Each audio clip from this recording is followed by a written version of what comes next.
वसुदेव सुतं देवं कंस चाणूर मर्दनम देवकी परमानंदम कृष्णं वंदे जगद्गुरु।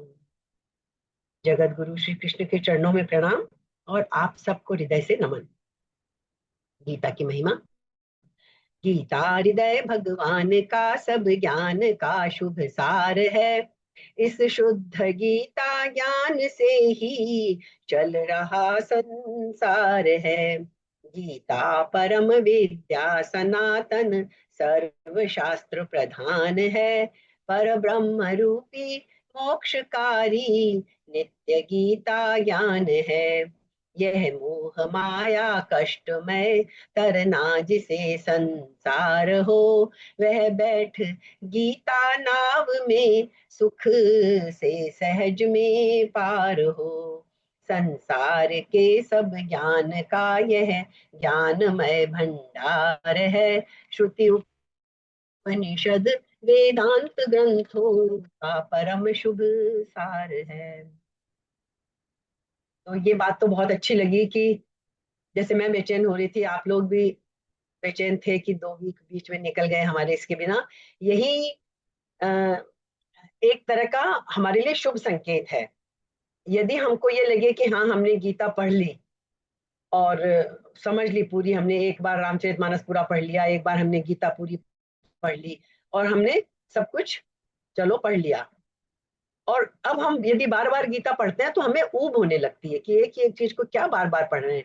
तो समझ लीजिए कि हमने गीता को नहीं समझा, मतलब गीता हमारे लिए नहीं है। फिर गीता हमारे लिए धार्मिक, एक तरह से कह लीजिए धार्मिक, हमें रास्ता दिखाने वाली फिर हमारे लिए वो अर्थ नहीं रखेगी।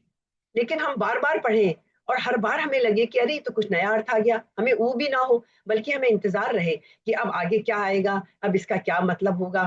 तो हमें समझ लेना चाहिए कि हम सही रास्ते पे चल रहे हैं और गीता हमारी पथ प्रदर्शक बनी हुई है। ये हमारे लिए बहुत जरूरी है। इसलिए एक तो ये इसका, गीता का ये एक अपना, यदि टेस्ट करना है, अपनी चेकिंग करनी है, तो ये सबसे बड़ा लक्षण है कि बोर होने लगे तो फिर गीता हमारे लिए नहीं बनी है। बस फिर तो ठीक है, एक चीज पढ़नी थी, हमने गीता भी पढ़ ली, हमारी जानकारी हो गई कि गीता कैसी है।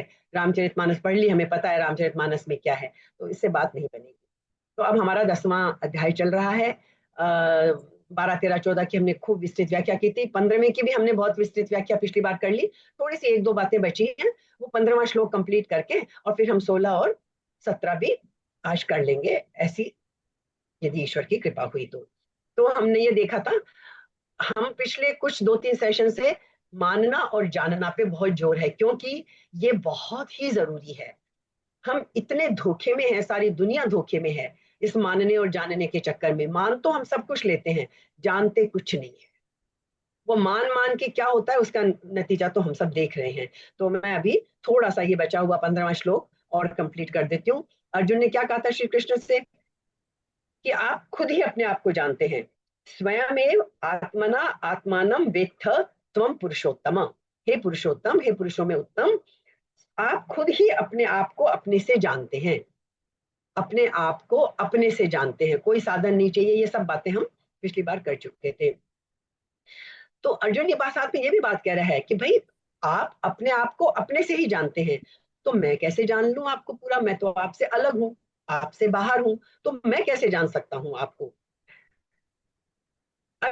अब ये कहता है कि मैं मान तो सकता हूँ, आपने जितनी बातें कर, अर्जुन बोलता है मनने, मैंने पिछली बार भी कहा था वो मनने बोलता है, मैं मानता हूँ आपने जो कुछ कहा सब है। और हमने चर्चा की थी यही अर्जुन की ईमानदारी है, वो ईमानदारी से कहता है। क्योंकि अदरवाइज क्या होता है, देखो मानना एक चीज है, मानने में तो क्या है, सब लोग ईश्वर को मानते हैं, लेकिन उसके बावजूद देखो आप दुनिया में झगड़े बढ़ते ही जा रहे हैं, मंदिर तोड़े जा रहे हैं, मस्जिदें जलाई जाती हैं, गिरजाघर तोड़े जाते हैं। तो ये, यदि जिसने ईश्वर को जान लिया वो तो ये काम कभी करेगा ही नहीं। तो ये जितने भी तथाकथित हम सब लोग हैं कि हम धर्म को जानते हैं, ईश्वर को जानते हैं, हम सब झूठे हैं। ईश्वर को जानने वाला कभी गलत काम करेगा ही नहीं। बस हम मानते हैं, हाँ बस मान तो लिया हमने, उतना तो भरोसा हमको है। तो मानने वाले लोग जो हैं वो इतनी भ्रांति में पड़ जाते हैं कि वो उसी को जानना समझ लेते हैं कि बस हो गया हमारा काम, हो गया। ये बहुत बड़ा फर्क है, इसीलिए मैं बार बार इसको लंबा खींचा है। हमें हमेशा अपने आप को, जैसे बोलते हैं ना, अपना पोस्टमार्टम करके हमें देखना चाहिए कि हम खाली मान रहे हैं या जान रहे हैं। हमें ये देखना है क्या हमारा विश्वास है और क्या मेरा ज्ञान है। विश्वास तो हमने कर लिया गीता पे, पर क्या वो हमारा ज्ञान बन सका है? क्या वो हमारी अनुभूति बना है? या खाली हमने भी बस माना माना ही है कि हाँ गीता ये कहती है, गीता ये कहती है, कृष्ण ये कहते हैं, ये सब ठीक है, मैं मानता हूं ये सब ठीक है, पर हमने खुद अनुभव क्या किया?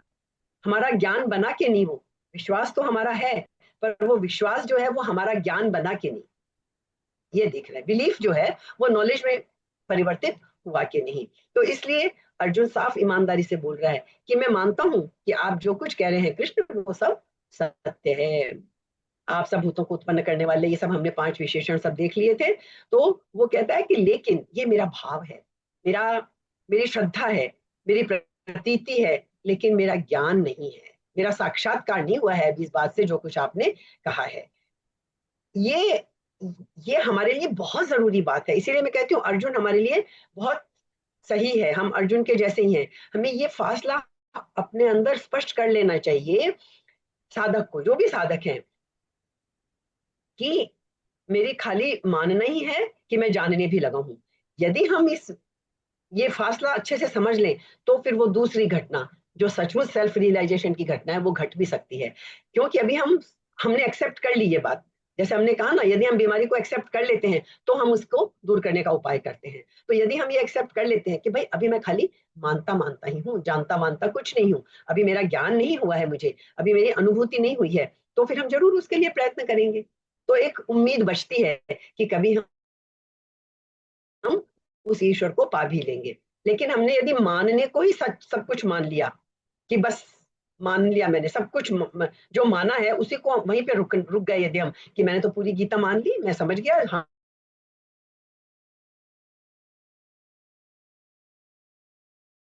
श्री कृष्ण, फिर हमारी क्या होगी? वो यात्रा वहीं समाप्त हो जाएगी। फिर हम सचमुच की जो यात्रा है उसकी तरफ बढ़ेंगे ही नहीं। इसलिए अर्जुन की ईमानदारी है, इसीलिए वो पहुंच पाता है 18वें अध्याय तक और कह पाता है नष्टो मोह है, मोह नष्ट हो गया, है ना। तो इसलिए हमें फासला कायम रखना है, समझना है कि ये मैं अभी तक खाली मान रहा हूं, जान नहीं रहा। जब सब कुछ समझ लेते हैं, हमें सब कुछ समझ में आ गया, हाँ ईश्वर ऐसा है, ये है, वो है, सब चीजें हमने समझ ली, तो उसके बाद हम शांत होकर बैठ जाते हैं। ज्यादातर लोग हम सब यही करते हैं, शांत होकर बैठ जाते हैं। कोई हमें ये समझाता है, कभी कोई कोई रास्ते के किनारे जो पड़ाव है, ये समझो, जान मानना जो है ना, ये एक तरह का पड़ाव है कि मान लिया, अब जानने की तरफ बढ़ो, अब उसको अनुभव करने की तरफ बढ़ो। हम क्या करते हैं? बस विश्राम लेके बैठ जाते हैं। और यदि हमें कोई कहे कि अभी विश्राम लेने का समय नहीं आया है भैया, अभी तो खाली तूने माना माना है, जानना तेरा बाकी है, इसीलिए वो हमें दुश्मन मालूम पड़ता है। अरे इतना सब तो हमने मान लिया, हमने सारी गीता समझ ली, हमने सारे धर्म ग्रंथ समझ लिए, हम तो सब कुछ पता है हमें, पता है हमें सब कुछ, हम मानते हैं कि हाँ ऐसा ऐसा है। बात नहीं बनेगी, वो हमें दुश्मन मालूम पड़ता है। जैसे हम आंख बंद करके बैठ जाते हैं, जैसे बोलते हैं ना शुतुरमुर्ग, उसको वो क्या करता है, रेत होती है ना, रेत के अंदर अपनी गर्दन धंसा लेता है। अब आंख कान सब बंद हो गए, उसके आंख भी बंद हो गई उसकी, वो समझता है कि बस मेरा खतरा टल गया, उससे तो कोई फायदा नहीं हुआ ना। दुश्मन शुतुरमुर्ग को नहीं दिखाई देता है, दुश्मन तो वहीं का वहीं खड़ा है। जैसे कबूतर के लिए हम बोलते हैं बिल्ली को देख के आंख बंद कर लेती है, बिल्ली थोड़ी गायब हो जाती है। तो हम सब भी क्या कर रखा है, हम सब लोगों ने गीता पढ़ ली, धर्म ग्रंथ पढ़ लिए, प्रवचन सुन लिए, और फिर हम अपना सिर जो है ना रेत के अंदर गड़ा के बैठ जाते हैं, आंख बंद कर लेते हैं, कान बंद कर लेते हैं। हम सोचते ही नहीं कि भाई समझ तो लिया हमने, अब हम उसको जान रहे हैं कि नहीं, हम उसको अनुभव में उतार रहे हैं कि नहीं। और इसीलिए जब कभी कोई राम, कभी कोई कृष्ण, कभी कोई कबीर, कोई नानक, कोई बड़ा आदमी आके जब हमें झकझोरता है, बुद्ध महावीर, कि भाई तुम खाली माने बैठे हो, तुम्हें अभी कुछ नहीं मिला है, तो हमें वो लोग दुश्मन लगते हैं। हमें क्रोध आता है, अरे शांति से बैठे थे, सारी तो गीता समझ ली, कितने धर्म ग्रंथ पढ़ लिए, रोज तो प्रवचन में जाते हैं, सब कुछ तो करते हैं, अब ये एक और अलग से पीछे पड़ा है कि तुमने अभी जाना कहाँ है, जाना कहाँ है, तो हमें उसके ऊपर गुस्सा आता है उल्टा। इसलिए ये ध्यान रखने की बात है कि यदि हम जान लेते हैं तो फिर हमसे हमारे ज्ञान को कोई छीन नहीं सकता। जीवन का नियम है कि जो भी जान लिया जाए, जब तक हम मान रहे हैं तब तक तो हमारी मान्यता को कोई भी बदल सकता है। आज हम एक गुरु के पीछे जा रहे हैं, उसने कहा हमें समझ में आया, दूसरे ने कुछ और ज्यादा तर्क से कह दिया, तो हम बदल भी सकते हैं, क्योंकि हमने खाली बातें मानी है। हमारी मान्यता में परिवर्तन आ सकता है, लेकिन जिस चीज को हमने जान लिया, अनुभव कर लिया, महसूस कर लिया, उसको दुनिया की कौन सी ताकत हटा सकती है? फिर कोई नहीं हटा सकता। तो जाना हुआ जो है वो नहीं मिटाया जा सकता। जब ज्ञान हो गया, उसको मिटाने का कोई उपाय दुनिया में है ही नहीं। जीवन हमेशा आगे जाना ही जानता है, पीछे जाने का कोई उपाय नहीं है। विकास कभी पीछे नहीं लौटता। अब जैसे समझ लीजिए, साइंस ने भी अब तक जितनी तरक्की कर ली, जो ज्ञान हमको हो गया वो हो गया। अब वापस थोड़ी हम लोग हो सकते हैं कि नहीं जी, हम तो अणु भी नहीं जानते, हम तो परमाणु भी नहीं जानते, हम तो ये भी, अब तो जान चुके हैं हम सब चीजें, चाहे वो नुकसान की हो चाहे फायदे की हो। तो हम एक इंच भी पीछे नहीं हट सकते हैं। लेकिन होता क्या है कि हम सब जो है ना, शॉर्टकट में लगे हुए हैं। सबको शॉर्टकट चाहिए, सबको आराम चाहिए, और शॉर्टकट बड़े प्रभावी भी होते हैं। कोई कह देता है भाई छोड़ो ना सारी चिंता, रोज एक माला फेर लो राम राम राम राम राम की, तुम्हारा काम बन जाएगा। कोई कह देता है अरे कोई बात नहीं, तुमने मरते वक्त भी राम का नाम ले लिया ना, तुम्हारा उद्धार हो जाएगा। अरे भाई, मरते वक्त राम का नाम आएगा ही नहीं तुम्हें। जीवन भर जो चीज तुमने नहीं समझी, जिसमें तुम्हारा मन नहीं लगा, मरते वक्त तुम्हें राम का नाम कैसे आएगा? फिर जब कोई मरने वाला होता है हमारे घर में, तो हम उसके पास जोर जोर से पाठ करते हैं। ये जबरदस्ती के काम है ना? पाठ जोर जोर से कर रहे हैं कि चलो इसके कानों में गीता पड़ जाए, चलो इसके कान में राम का नाम पड़ जाए, ये सब हम करते हैं। मतलब परमात्मा को पाने के लिए भी हम कितनी चालाकियां करते हैं। कितना चालाक है ये इंसान। परमात्मा को पाने के लिए भी चालाकियां, कि चलो मरते टाइम राम का नाम इसके कान में जोर से बोल दो, इसके पास जाके ढोल धमाके बजा के बोल दो, बड़े बड़े पाठ करवा लो, पंडितों को बिठा दो। ये सब उधार की चीजें हैं, इनसे कुछ नहीं होने वाला। ये सब बेकार की बातें हैं, ये धोखे हैं। धोखे नहीं चलते हैं भगवान की दुनिया में। ये जमीन पर तो चल भी जाए, उस पारलौकिक जगत में, उस ईश्वर की जगत में नहीं चलते हैं। ऐसी एक छोटी सी घटना हंसने की ही है। पर एक धर्मगुरु थे, जीवन भर प्रवचन दिया, बड़े अच्छे धर्मगुरु थे। जीवन भर उन्होंने प्रवचन दिया, और बहुत अच्छे से बोलते थे, क्योंकि उन्होंने सब चीजें अच्छे से समझ ली थी। आज हम भी गीता को खूब अच्छे से, जो आज हम समझ रहे हैं, अभी 10वें अध्याय पे हैं, हम 18 पे भी पहुंच जाएंगे। हम फिर पढ़ लेंगे गीता को 4 बार 5 बार, पढ़ते जाएं, समझते। लेकिन जब तक हम खाली बस ऐसे पाठ ही करते और समझ भी लेंगे, हम मान भी लेंगे सारी बातें हमें, और हम दूसरों को समझा भी सकेंगे, उससे कुछ नहीं होगा। तो वो धर्मगुरु था, बहुत अच्छे प्रवचन देता था, लोग समझते थे उसकी बातों को, और वो खुद भी बड़ा अच्छा था। अब वो, उसकी मृत्यु का समय निकट आ गया। आदमी दूसरों से कुछ भी छुपा ले, खुद से कुछ नहीं छुपा सकता ना। तो जब बहुत बड़ा धर्मगुरु था, लेकिन कितना ही बड़ा धर्मगुरु हो, असलियत तो उसने अभी अनुभव तो की नहीं थी। मानता सब कुछ था, ज्ञानी बहुत, मतलब ज्ञानी इन द सेंस कि प्रवचन दे सकता था, खुद अनुभव अभी उसने नहीं किया था। योग्यता बहुत थी। अब मौत जब नजदीक आई, तो उसे कंपन हुआ, तब उसके पैर थर्राए कि मैंने तो लोगों को धर्म तो समझाया, तो मुझे खुद तो कुछ पता ही नहीं है। वो शब्द ही शब्द रह गए। मैंने तो कभी जो इतनी बातें बोली, किसी का अनुभव ही नहीं किया मैंने तो आज तक। अब उसको, क्योंकि अब तो बड़ा वो हो गया, अब सोचे किसको बुलाऊं, वो तो खुद धर्मगुरु था, और किसको बुलाए? एक मुल्ला नसरुद्दीन, जिसकी कहानियां हम खूब चर्चा में लेते हैं, जिसके जरिए हम बातें करते हैं। सोचो कि चलो थोड़ा बहुत कभी कभी वो अच्छी बातें कर देते हैं, उसको बुला लेते हैं। उसको बुलाया, बोले भाई ऐसा है, देखो मैं तो जीवन भर धर्मगुरु तो रहा, लेकिन आज मुझे महसूस हो रहा है मैंने अनुभव तो खुद कुछ किया ही नहीं। तुम बताओ अब मैं क्या करूं? तो उसने क्या किया, नसरुद्दीन ने उसको कहा ऐसा करो भाई, कि तुम, एक छोटा सा मंत्र देता हूं, तुम ना परमात्मा से प्रार्थना करो कि परमात्मा मेरी रक्षा कर, और दूसरी परमात्मा करो, हे शैतान मेरी रक्षा कर। धर्मगुरु तो बड़ा वो हो गया, बोले क्या कह रहे हो तुम ये? परमात्मा को भी रक्षा करूं कहो, और शैतान को भी कहूं कि मेरी रक्षा करो? मुल्ला नसरुद्दीन ने कहा कि भाई देखो, हमें पता तो है नहीं तुम्हारी क्या गति होने वाली है। या तो तुम जाओगे ईश्वर के साम्राज्य में, या जाओगे शैतान के साम्राज्य में। दो ही गति होंगी तुम्हारी। तो तुमको दोनों को ही खुश रखना है, दोनों को ही नाराज मत करो। क्या पता तुम स्वर्ग में जाओ कि नरक में जाओ, जहां जाओ वहां बोल देना भाई वो दूसरी प्रार्थना तो मैंने गलती से कर ली थी। ये एक व्यंग में ऐसे ही हंसी के लिए समझाने की बात है। तो मरते वक्त सारे लोग ऐसे ही बेईमानी करते हैं कि चलो पता नहीं क्या होगा मरने के बाद, मरते वक्त लेकिन करते हैं। जीवन भर तो हम गीता पढ़ेंगे, प्रवचन सुनेंगे, माला फेरेंगे, कुछ भी करेंगे, अनुभव करने वाली स्थिति में हम कभी नहीं जाएंगे, अनुभव करने की चेष्टा नहीं करेंगे। करते क्या है हम लोग, कभी ध्यान भी लगा लिया, अपने को ध्यानी मानने लग गए, सब कुछ अपने को थोड़ा सा गीता पढ़ लिया कर लिया, अपने को ज्ञानी मानने लग गए, उससे कुछ भी नहीं होगा। लेकिन अर्जुन बहुत स्पष्ट है, वो साफ कहता है कि मैं मानता हूं, अब मैं जानना भी चाहता हूं। ये ईमानदारी है अर्जुन। मान तो लिया मैंने सब तुमने जो कहा, क्योंकि विश्वास है मुझे तुम्हारे ऊपर, लेकिन अब मैं जानना भी चाहता हूं। इसलिए क्या करते हैं कि अभी तक उसने दूसरे गवाहों के नाम लिए कि इन महर्षि ने कहा, उन महर्षि ने कहा, लेकिन अब वो कहता है कि अब मैं खुद जानना चाहता हूँ। ये अर्जुन की ईमानदारी है। इसलिए मैंने ये 15वां श्लोक इतना लंबा खींचा कि हम सब भी जानने की तरफ बढ़े, मानने से काम नहीं चलेगा। हम गीता का चाहे एक श्लोक का भी आधा श्लोक, आधे का भी चौथाई हिस्सा, जैसे मैंने एक बताया ना, एक पिछली बार भी चर्चा की थी, आत्मना आत्मना आत्मनि एव आत्मा, मतलब अपने आप से ही अपना उद्धार करें।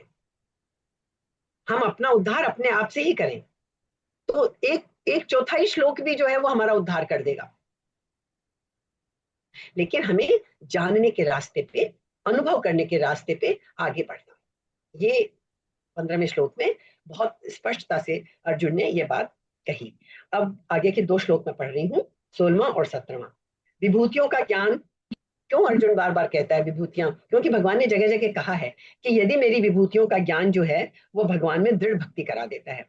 10वें अध्याय का 7वां श्लोक, इसी अध्याय का 7वां श्लोक हमने पढ़ा था, जिसमें ये कहा गया कि यदि हमें भगवान की विभूतियों का ज्ञान हो जाता है तो हमें दृढ़ भक्ति हो जाती है भगवान में। जैसे हमारे अपने गुरु में या किसी अपने टीचर में या किसी में भी हमारे कब उसके ऊपर विश्वास जमता है, जब हमें उसके बारे में, उसकी विभूतियों के बारे में, उसकी विशेषताओं के बारे में जब हमें पता चलता है कि अरे इनको तो ऐसा ऐसा अनुभव हुआ है, इनका तो ज्ञान इतना बढ़ा हुआ है, इन्होंने तो ईश्वर को मतलब देख, जैसे हम बुद्ध है, महावीर है, तो उनके प्रति जब, उनकी विभूतियों के प्रति जब हमारा ज्ञान दृढ़ होता है तो हमारी उनमें श्रद्धा होती है ना। अब आगे के जो 3 श्लोक आएंगे ना, 16, 17, 18, मैं आज खाली 16, 17 ही पढ़ूंगी। 3 श्लोकों में अर्जुन भगवान से विभूतियों को विस्तार से कहने के लिए प्रार्थना करता है, क्योंकि उसे ये बात समझ में आ गई कि यदि मुझे इनकी विभूतियों पे विश्वास होता चला गया तो मैं इनको जान जाऊंगा, मेरा दृढ़ विश्वास होता चला जाएगा और मेरी दृढ़ दृढ़ भक्ति हो जाएगी। और कृष्ण ने कहा ही है कि दृढ़ भक्ति तो सबसे सुंदर रास्ता है। तो अर्जुन ने बात पकड़ ली, समझ में आ गई उसको, इसलिए वो बार बार कृष्ण से कहता है कि आप बताओ और अच्छे से बताओ। तो मैं 16वां 17वां पढ़ती हूँ। 16वां श्लोक है, प्रार्थना कर रहा है वो कि और विस्तार से बताओ।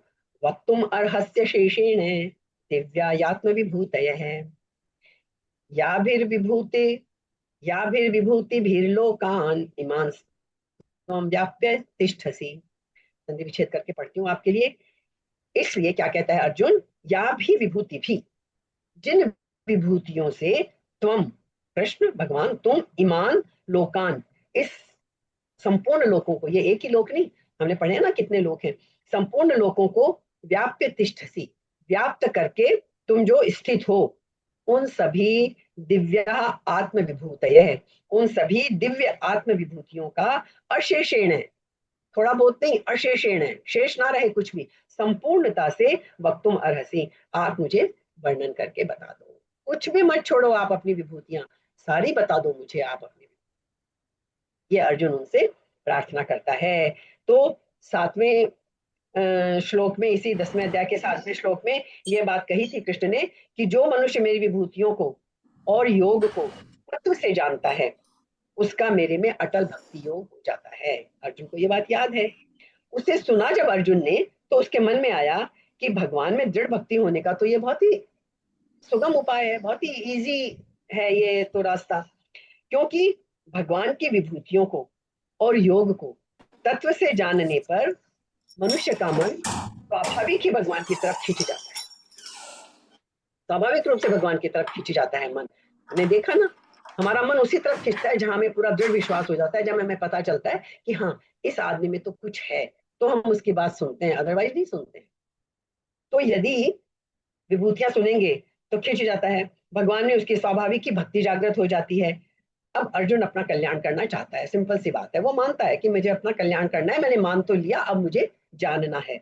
और कल्याण के लिए उसको भक्ति सर्वश्रेष्ठ उपाय दिखती है। वैसे वो कर्म प्रधान कर्म करने वाला है, तो पर उसको लगता है कि चलो ठीक है, यदि मेरा दृढ़ विश्वास हो जाता है कृष्ण की विभूतियों में, भगवान की विभूतियों में, तो मेरा तो कल्याण हो जाएगा। इसलिए अर्जुन कहता है कि जिन विभूतियों से आप संपूर्ण लोगों को व्याप्त करके स्थित हैं, उन अलौकिक विलक्षण विभूतियों का विस्तार पूर्वक संपूर्णता से वर्णन करिए। कृष्ण कुछ भी छोड़ना मत, ठीक है, क्योंकि उन विभूतियों को कहने में आप ही समर्थ हैं, और कोई तो कह ही नहीं सकता आपकी विभूतियों को, कोई जानेगा ही कैसे? जब कोई जानता ही नहीं है उन विभूतियों को, तो वो वर्णन कैसे करेगा? और ये हमने देखा है कि बुद्ध को भी जब बहुत कोई पूछता है, मौन हो जाते हैं। जिसने भगवान को अनुभव भी किया है उसके लिए भी बड़ा मुश्किल होता है, वो कहता है गूंगे का गुड़ है, अनुभव ही करना पड़ता है अल्टीमेटली सबको। तो इसलिए हमको उस ईश्वर में दृढ़ विश्वास करना है, तो हमें उसके प्रति पूरी श्रद्धा होनी चाहिए, उसमें पूरा हमारा दृढ़ विश्वास होना चाहिए। वक्तुम अर्हस्य अशेषेण, कि आप शुरू से लेकर लास्ट तक सब कुछ बताओ, कुछ भी मत छोड़ना, ताकि मैं सब कुछ जान जाऊं और मेरा दृढ़ भक्ति योग हो जाए। क्या दिव्या याद में विभूत यह है, विभूतियों को दिव्य क्यों कहा है? दिव्य कहने का तात्पर्य यह है कि संसार में जो कुछ दिखता है वो मूल में दिव्य परमात्मा की ही है, सारी विभूतियां संसार की तो है नहीं। अतः संसार की विशेषता जो हम देखते हैं वो तो है भोग। संसार की विशेषता हम क्यों देखते हैं? हमें भोग में लगे हुए हैं हम लोग, इसलिए हम संसार की विशेषता देखते हैं। और परमात्मा की देश विशेषता देखना क्या है? वो है योग, वो विभूति है, वो योग है। इसलिए हमें परमात्मा की विशेषताएं देखनी है, संसार की नहीं। अब अर्जुन भगवान से क्या कहता है? संपूर्ण विभूतियों का वर्णन आप ही कर सकते हो, कोई दूसरा आपकी विभूतियों का वर्णन नहीं कर सकता। क्यों? कि आप स्वयं ही अपने आप को जानते हैं। 15वां श्लोक जो अभी हम पूरा करके आए हैं, उसमें अर्जुन यही कहता है ना, आप अपने आप को, आप ही अपने आप को अपने आप से जानते हैं, दूसरा आपको जान ले ये संभव ही नहीं है। 14वां श्लोक हमने पढ़ा था इसी अध्याय में। इसलिए आप स्वयं ही अपनी पूरी की पूरी विभूतियों को कह दें, जिससे मेरा अविचल भक्ति योग उत्पन्न हो जाए। ये 16वां श्लोक का सामान्य अर्थ मैंने आपको बता दिया। अब 17वां श्लोक भी कर ले। हम विद्याम योगिन त्वाम सदा परिचयन केषु केषु च भावेषु चिंत्योसी भगवन मया। अब अर्जुन फिर आगे कहता है, हे योगिन, योग की तो पराकाष्ठा है ना कृष्ण, तो हे योगिन, निरंतर परिचिंतन सांगोपांग चिंतन करता हुआ, एक साधारण चिंतन नहीं, परिचिंतन विशेष रूप से, कोई मैं चीज उसकी ना छोड़ू, पूरी तरह तुम्हें कैसे जाऊं।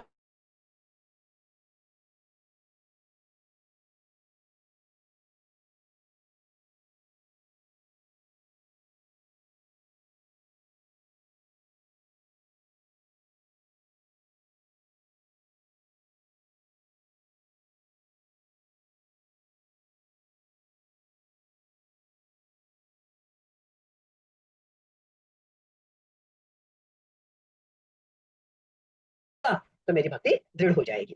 तो वो कहता है, हे योगिन, निरंतर सांगोपांग चिंतन करता हुआ मैं आपको कैसे जानूं? तो 7वें श्लोक में भगवान ने अपनी विभूतियां बताई थी कि जो मेरी विभूति और योग को तत्व से जानता है वह अविचल भक्ति योग से युक्त हो जाता है। इसलिए अर्जुन भगवान से पूछता है कि मैं हरदम कैसे तुम्हारे चिंतन में रहूं और कैसे आपको जानूं। तो ये सारी बातें, क्योंकि जगह जगह भगवान कह रहे हैं कि तुम बस, क्या कहा, जैसे 8वें अध्याय का 14वां श्लोक याद करिए, जब भगवान ने कहा था अनन्य चित होकर नित्य निरंतर जो मेरा स्मरण करता है उस योगी को मैं सुलभता से प्राप्त हो जाता हूँ, नित्य निरंतर। फिर 9वें अध्याय के 22वें श्लोक में कृष्ण ने कहा, जो अनन्य भक्त निरंतर मेरा चिंतन करते रहते हैं उनका योगक्षेम मैं वहन करता हूँ, योगक्षेमम वहां में हम। इस प्रकार चिंतन की महिमा अर्जुन बार बार सुन रहा है। तो वो कहता है कि भाई मुझे भी वो चिंतन बता दो, किस चिंतन से, मैं कैसे चिंतन करूं आपका, जिससे मैं आपको तत्व से जान जाऊं। वो चिंतन मैं कहाँ कहाँ करूं, किस किस भाव में करूं, ये किस व्यक्ति वस्तु देश काल घटना कहाँ किस तरह से मैं आपका चिंतन करूं। तो यहाँ चिंतन करना साधन है और भगवान को तत्व से जानना साध्य है। ये अर्जुन ने खूब अच्छे तरह से कह दिया भगवान को। तो अर्जुन ने पूछा कहाँ कहाँ किस किस वस्तु, व्यक्ति, स्थान, घटना, इन सब में मैं कहाँ कहाँ कैसे कैसे आपको जानूं, क्या करूं, या आप मुझे बता दो। तो भगवान ने आगे उत्तर दिया है, अभी आप पहुंचेंगे हम कि जहां जहां भी तू चिंतन करता है वहां वहां भी तू मेरे को ही समझ। ये बात हमारे लिए बहुत काम की है। मतलब हमारा ध्यान भगवान के चिंतन में नहीं जाता तो हमारे लिए एक रास्ता है ये छोटा सा, कि जहां जहां हमारा ध्यान जाता है हम वहां वहां भी ईश्वर को देखना शुरू कर दें। बहुत काम की प्रैक्टिकल बात है हमारे लिए कि हम भगवान से पूछे भगवान कहाँ कहाँ तेरा चिंतन करें। भगवान ने सीधा सा रास्ता बता दिया कि चलो तुम ये छोड़ दो, तुम्हारा खुद का जहां जहां ध्यान जा रहा है संसार में भी जा रहा है, जहां जहां जा रहा है तुम वहां वहां मेरे को देखना शुरू कर दो, वहीं वहीं समझ लो, क्योंकि मैं तो कण कण में हूँ। तो तुम वहां वहां ही मेरा चिंतन करना शुरू कर दो। तुम्हारी एक समस्या तो मैंने हल कर दी कि कहाँ कहाँ चिंतन करूं, छोड़ दो, जहां जहां तुम्हारा चिंतन जा रहा है वहीं वहीं तुम मुझे देखना शुरू कर दो। क्यों?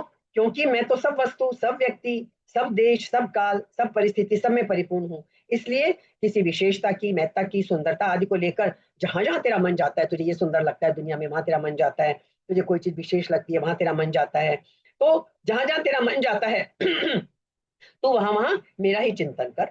अर्थात उस विशेषता आदि को तू मेरी ही समझ ले कि ये तो सारी विशेषता ईश्वर की है। ये फूल में खुशबू है, ये प्रकृति मुझे सुंदर लग रही है, ये क्योंकि ये ईश्वर का रूप है, ये ईश्वर ही है। यदि इस तरह सब जगह तू ईश्वर को मेरे मेरे को देखने लगेगा, तुझे चिंता करने की जरूरत ही नहीं है, तेरा काम तो बन जाएगा। पर मेरी विशेषता को मानने से मेरा ही चिंतन होगा। इस प्रकार संसार का चिंतन मेरे चिंतन में परिणित हो जाना चाहिए, बदल जाना चाहिए। संसार का चिंतन हम करते हैं, हम तो संसार से ऊपर उठ ही नहीं सकते, तो ये एक हमारे लिए सुगम रास्ता है कि चिंतन संसार का कर रहे हैं, लेकिन वहां वहां भी हम ईश्वर का दर्शन करें उसमें। ये एक हमारे लिए सुगम रास्ता है। तो अर्जुन के प्रश्न का तात्पर्य है कि हे भगवान, आप किन किन रूपों में प्रकट हुए हैं जिन रूपों में मैं आपका चिंतन कर सकूं। तो अर्जुन का प्रश्न सुगमता पूर्वक भगवत प्राप्ति के उद्देश्य से किया गया है। अर्जुन हम हमारे जैसे हर साधक के लिए प्रतिनिधि है, अतः उनका प्रश्न साधकों के लिए है। हमारे हम सब साधकों के लिए है ये अर्जुन का प्रश्न, और ये बहुत ही अच्छा प्रश्न है। ठीक है, थोड़ा बहुत समय है, हम इसको थोड़ा थोड़ा सा विस्तार से इस 16वें 17वें को भी हम समझ लेते हैं। तो अब अर्जुन क्या कहता है, हे भूतों को उत्पन्न करने वाले, सर्वभूतों के ईश्वर, देवों के देव, सब कह दिया इसने।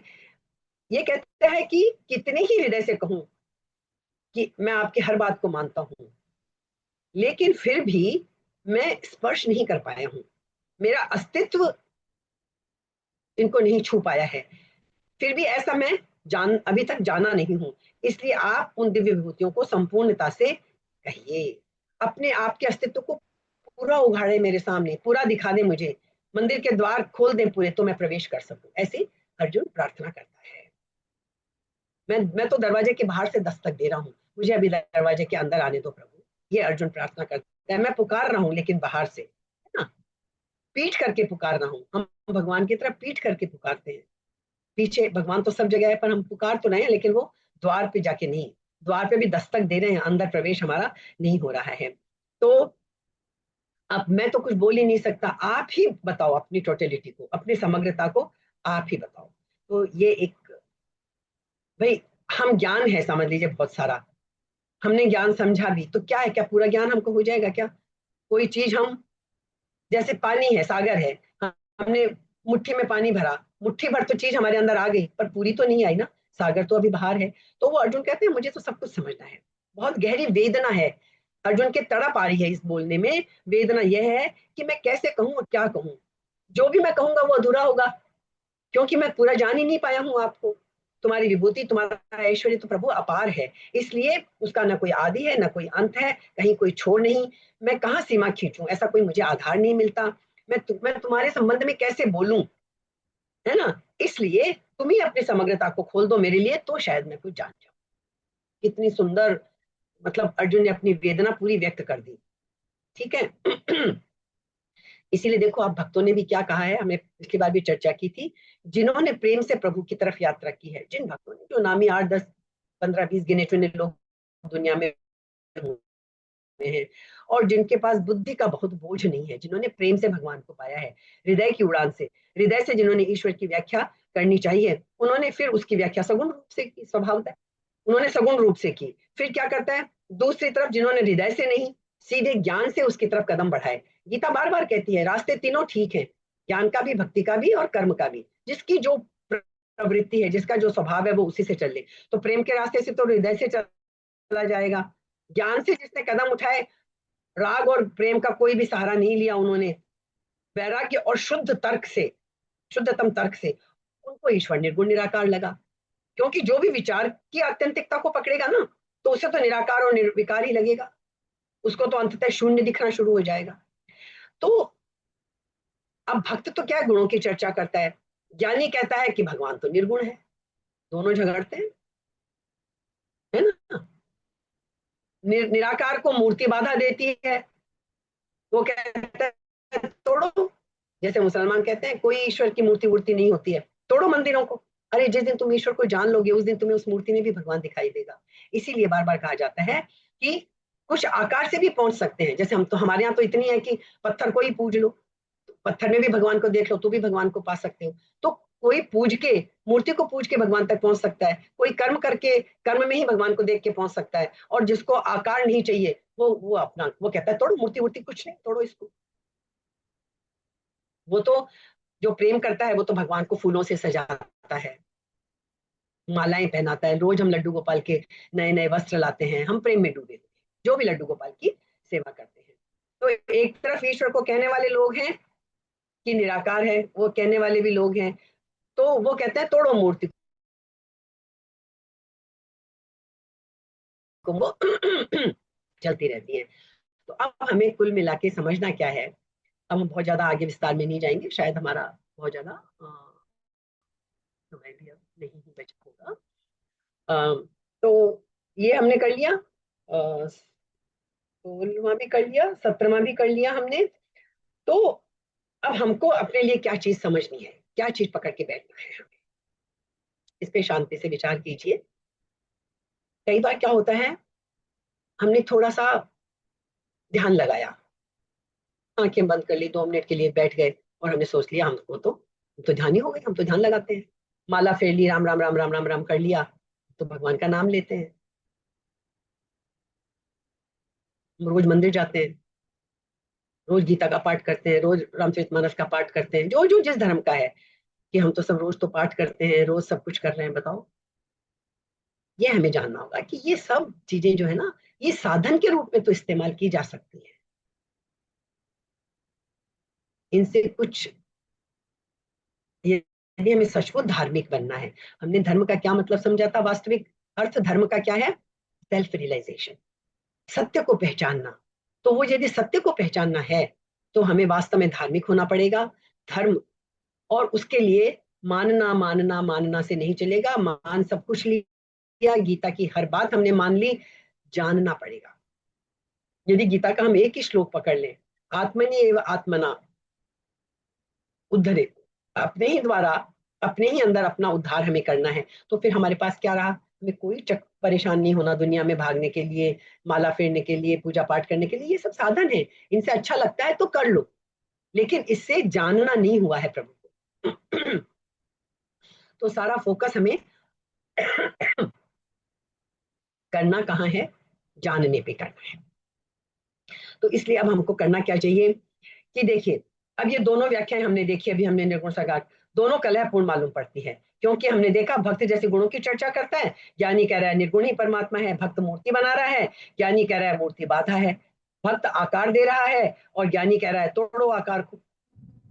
तो भक्त जिसे प्रेम करता है उसको हमने देखा सजाता है, वो उसमें मगन हो जाता है। वो कहता है कि ये क्या बच्चों जैसी बात है ना। तो हमको करना क्या है, वो कहता है प्रेम को छोड़ो, शुद्ध ज्ञान को पकड़ो। तो हमें एक तरफ ईश्वर को कहने वाले लोग हैं निराकार, एक तरफ परिभाषा को पकड़ लिया कि तोड़ दो मूर्ति, मूर्ति उड़ती कुछ नहीं होती है। तो अब हमें पहुंचना है असली सत्य तक। तो अर्जुन भगवान को यही, इसीलिए जिन्हें भक्ति योग में दृढ़ता है, इस 16वें श्लोक में यही कहा, जिन्हें भक्ति से पाना है तो क्या करना होगा, भगवान की विभूतियों का ये हमारा अध्याय जो है 10वां, उन विभूतियों में जब हम समझेंगे बार बार गुणों में, तो हमारा दृढ़ विश्वास होगा, हमारा भक्ति योग की तरफ ध्यान जाएगा और हम भक्ति योग से ईश्वर को पालेंगे। ये अर्जुन कहना चाहता है।